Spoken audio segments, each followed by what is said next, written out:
나이살이 특히 많이 찌는 곳이 바로 복부 내장 지방이잖아요. 자, 그렇다면 코골이가 심한 사람은 내장 지방이 더 잘 쌓일까요? 아닐까요?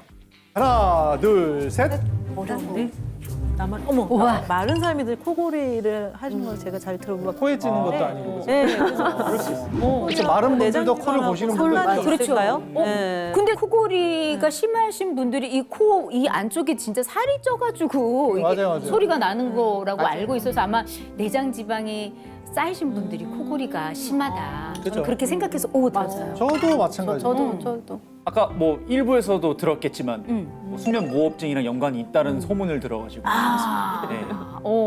자 그렇다면 정답은 김문호 선생님, 자. 정답은 뭡니까? 그렇다면 정답은 말이죠? 네. 정답은 옵니다.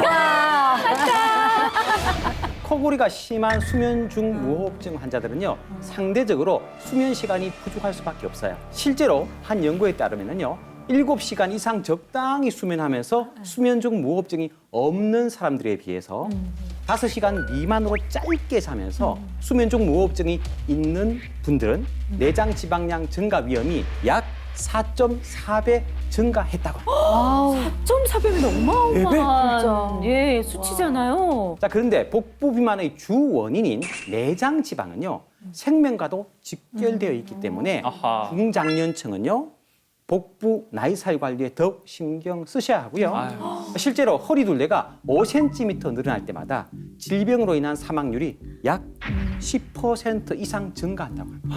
아니 이 무슨 지금 나이살 얘기하다가 사망 와. 얘기하게 됐어요. 어떻게? 그런데 이때에도 BNR17을 섭취하면 도움을 받을 수가 있습니다. 어. 아, 그렇구나. 실제로 이제 비만 및 과체중 그룹을 대상으로 12주간 모유 유래 유산균 BNR17을 섭취시킨 결과 허리둘레는 평균 95.4cm에서 90.4cm로 무려 5cm가 감소했고요.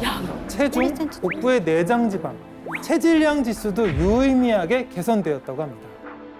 저는 진짜 고민인 게 나이 드니까 안 하던 군것질을 계속해요. 밥 먹고 나서 뒤돌아서면 또 과일 먹어야 되고 과일 먹고 나면 또 아이스크림 먹고 싶고 입이 자꾸 심심해. 먹어야죠. 사실 다이어트를 실패하는 가장 큰 요인 중에 하나가 이게 주체할 수 없는 식욕이잖아요. 이때 나한테 호르몬의 불균형이 있는 건 아닌가 한 번쯤은 의심해 볼 필요가 있을 것 같습니다. 우리가 음식을 딱 먹으면은요, 한 20분에서 30분 정도 있다가 지방세포에서 식욕을 억제하는 렙틴이라고 하는 호르몬이 분비가 됩니다. 너 이제 그만 먹어라고 포만감 신호를 주게 됩니다.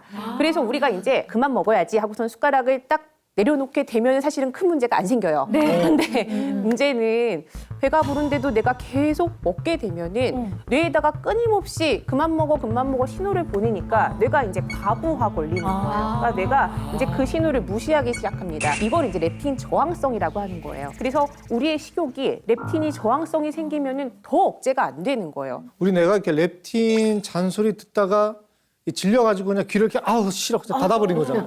우리 딸하고 똑같네.